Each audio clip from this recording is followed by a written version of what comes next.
Hi, my name's Beth Burgess from Smiles Recovery Coaching. We're just going to talk today about whether you can be cured of alcoholism, or whether you can ever sort of stop being an alcoholic, or what recovery really means. Because I call myself a recovered alcoholic, but that doesn't mean that I'm cured. So let's just go into that a little bit more. Basically, you can recover from alcoholism. You can get over it. You can become someone that no longer needs to drink.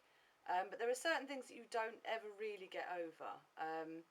So, uh, when people say you can't be cured of alcoholism, it basically means that when you've crossed that line into alcoholic drinking and addiction, you can't ever go back to moderation. Now, if you're not sure whether you're an addict or a heavy drinker, then there's check out some more of my videos. There's some very sort of clear signs about the symptoms of actual addiction and alcoholism as opposed to heavy drinking.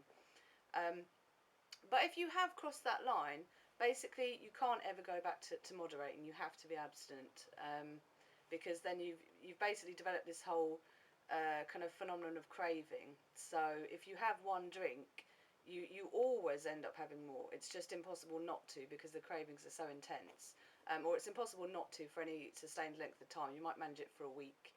I never have, but you may manage it for a week, and then it just all goes pear-shaped again. So, what does being in recovery mean then, if it doesn't mean that you're cured?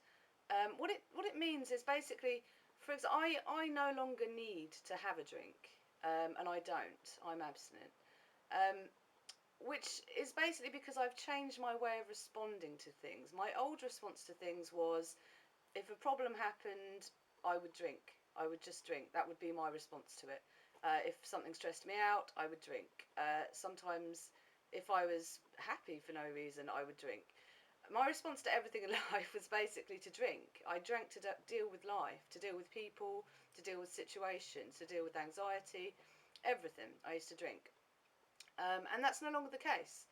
I don't need to anymore. I have much better coping mechanisms. Um, so you can be in recovery when you've got to that stage where you actually, when problems happen, you don't sort of immediately go, oh my God, I need to have a drink. You can achieve that sort of recovery in different ways. In my practice, I use dialectical behavioural therapy, which is DBT, NLP as well, New Linguistic Programming, and coaching. And I found that to be really, really effective, actually, for changing your thinking and making sure that you no longer need to have that response to drink on in every occasion. So that's how you can sort of reach recovery.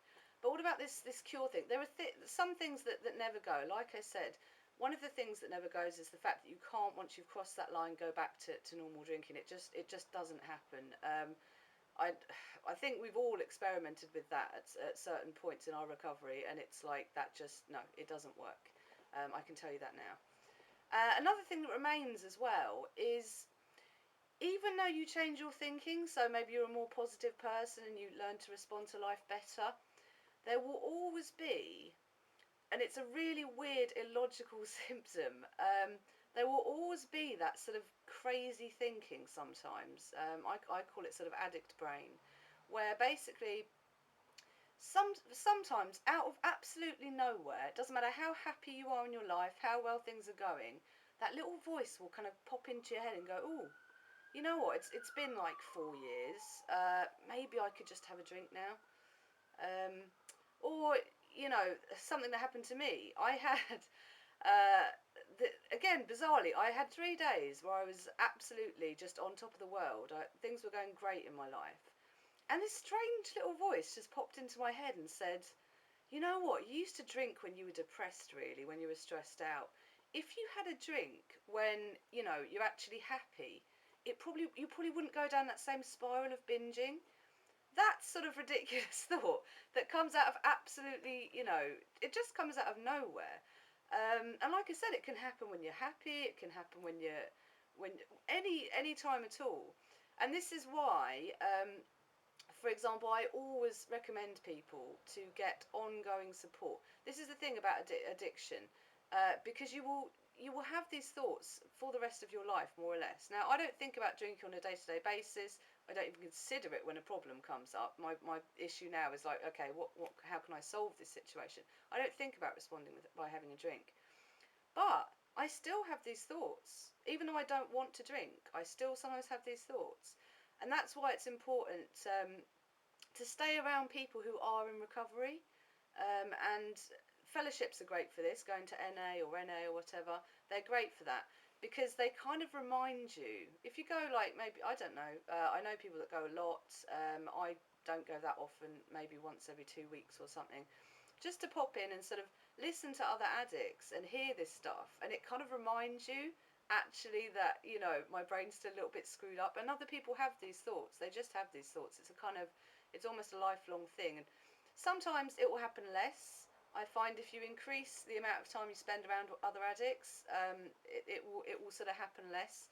If you tend to isolate, it will happen more because you're kind of defenseless and your brain starts sort of going off on this weird little, you know, oh, maybe if I tried it this time, it would just, you know, it would be one. Um, so you really have to be careful with alcoholism. This is why a lot of people relapse. You can relapse after 20 years of not drinking just because you isolate yourself and don't be, you know, aren't around people who can kind of protect you against that little voice. So yeah, so basically you can recover from alcoholism. You can basically have this, you know, amazing life. You can be positive. You can not drink anymore. You can not want to drink anymore, and all that. But if you have been an alcoholic, you will never be able to drink again. And you will not get rid of some of the screwy thinking that comes with it. Okay, nothing to be ashamed of. You know, it's a symptom of alcoholism. It's part of the illness. Um, you know, you probably had it actually when you were drinking. That whole thing of, you know, just being convinced just before you were about to have a drink that this time it would only be one. That happened so often to me. That kept me in a relapse for about a year and a half once. Um, so yeah, that sort of things happens when you're drinking, but it happens when you're sober. Happens when you're sober. Happens when you're in recovery. Happens when you're really happy. It just happens, and you kind of have to, like I said, be around other addicts to help you cope with that.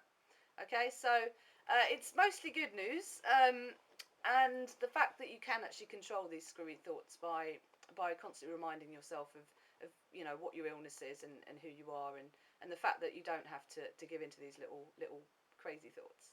Okay, that can really help. So yeah, I hope that's helped you, and I'll speak to you soon. I'll put the link to my website below. There's more articles there. Check out all my other videos on YouTube, and I hope they'll help you too. All right, take care. I'll speak to you soon. Bye.